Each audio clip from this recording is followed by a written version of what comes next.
Atelier ce matin de validation politique de la revue sectorielle 2023 qui nous permet de faire le point sur les performances réalisées, les difficultés rencontrées et de proposer des mesures correctrices si nécessaire. Il convient de relever que l'atelier de cette année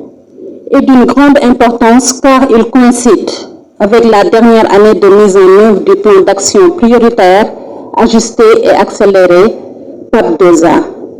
Aussi, devrait-il servir à la préparation du plan de développement PND 2024-2028, conformément au plan Sénégal émergent.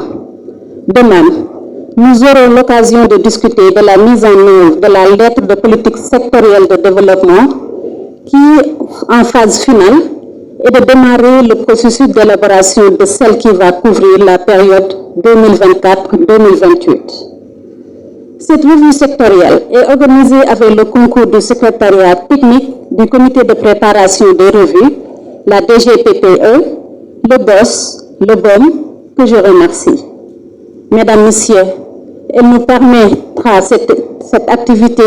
d'échanger sur les données sectorielles de l'année 2022 du ministère, dont les résultats seront versés au rapport de synthèse de la revue annuelle conjointe 2023 de la politique économique et sociale du Sénégal. Pour rappel,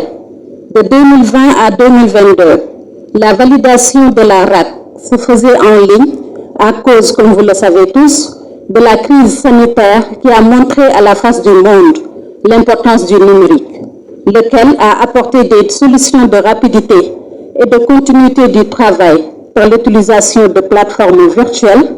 d'échange, de collaboration et d'organisation de réunions nationales, régionales ou internationales. Ainsi, le gouvernement du Sénégal, conscient de l'énorme potentiel et de l'effet catalyseur du secteur des télécommunications des TIC, continue de créer les meilleures conditions pour booster l'économie nationale à travers l'utilisation du numérique. Dans cette dynamique, à travers la stratégie Sénégal numérique 2025, autrement SN 2025, notre département, voire l'écosystème, a l'ambition de mettre en œuvre la vision du chef de l'État, à savoir le numérique pour tous les usages en 2025, avec un secteur privé dynamique et innovant dans un écosystème performant. Mesdames, Messieurs,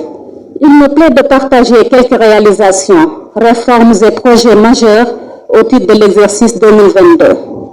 Pour le programme 10-26, pilotage, coordination et gestion administrative, plusieurs activités ont été réalisées dans le cadre de la coordination et gestion administrative, des activités du ministère, avec notamment l'élaboration des documents budgétaires que sont le DPPD, les 4 PAP, les 4 RAC, la RAC, les documents de cadrage et le DPEBP. De plus, le ministère a pour la prise en compte du genre mis en place le projet d'appui pour la lutte contre la fracture numérique du genre avec la coopération belge. Concernant le programme 2083 économie numérique, il a été réalisé l'étude de faisabilité du programme aménagement numérique des territoires au Sénégal, axé sur la connectivité HD, THD et les usages numériques. Le déploiement de 347 sites par Helios Towers, opération d'infrastructure télécommunications. On peut aussi noter le déploiement de 83 km en phase 1 et 81 km phase 2 par Expresso, le déploiement de 318 nouveaux kilomètres s'ajoutant aux 2182 km existants pour un total de 2500 km par Free. Le parc de sites à haut et très haut débit de la Sonatel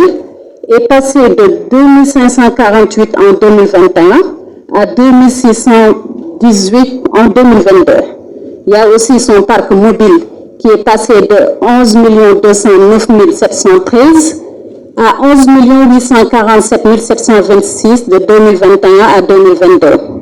L'on peut aussi noter un taux de couverture de la population en 2G et 3G à 99% et à 4G à 95%. La connexion de 100 bâtiments administratifs par CENUM SA pour 6500 km de fibres optiques, la poursuite de la mise en œuvre du projet PTN, la mise en place du projet de mutualisation des infrastructures avec la DGPU pour faciliter l'accès à la fibre optique au niveau de Diamniadio dans le cadre de développement des infrastructures numériques, l'élaboration et la validation du schéma directeur e-territoire avec des plans communaux à travers le PACNUM dans le cadre du développement des usages et services du numérique. S'agissant du programme 2084, qui est le programme du secteur postal, il est possible de citer des réalisations majeures telles que le développement du service de distribution dédié aux e-commerçants, le développement de nouvelles offres pour les sociétés de facturation et les entreprises de réseau dans le cadre de la restructuration du groupe La Poste, la circularisation du projet de loi portant Code des postes, OSGG bien sûr, l'animation du cadre de concertation des acteurs du secteur postal avec la mise en place des deux commissions réglementation et la commission veille et stratégie. Pour le programme 2062, développement et encadrement du secteur de la communication, les activités suivantes ont été réalisées, à savoir la professionnalisation des journalistes et techniciens des médias à travers l'exigibilité de la carte de presse, la poursuite de la politique d'équité territoriale avec l'inauguration de RTS 5 à Matam, la réalisation de plus de 80% des travaux de la tour de la RTS et la prise en charge des langues nationales dans la communication institutionnelle. On peut aussi noter la distribution des décodeurs aux couches vulnérables avec le financement du FD Sud pour la télévision numérique TNT. Concernant le développement du paysage médiatique, nous notons l'existence de 28 chaînes de la TNT généraliste, culturelle et religieuse offrant une grande variété de contenus aux téléspectateurs. Mesdames, Messieurs, ce bilan non exhaustif dont l'intégralité se trouve dans le présent rapport de la REC 2023 montre les efforts consentis par l'État du Sénégal pour un développement du secteur au grand bénéfice des populations. En outre, notre département, voire le secteur, a formulé quelques recommandations phares que je vais citer. Donc, pour le secteur postal, il est judiciaire de relancer les activités de la SN La Poste, déclinées dans son plan stratégique d'expansion, d'inscrire aussi la journée dédiée au secteur postal comme une journée nationale ou un forum national au Sénégal, mais aussi de poursuivre la mise en œuvre du projet adressage numérique national. Concernant l'économie numérique, il est urgent de faciliter l'adoption des textes visant l'actualisation de la loi sur la société de l'information, les données personnelles, la cryptologie et la cybersécurité.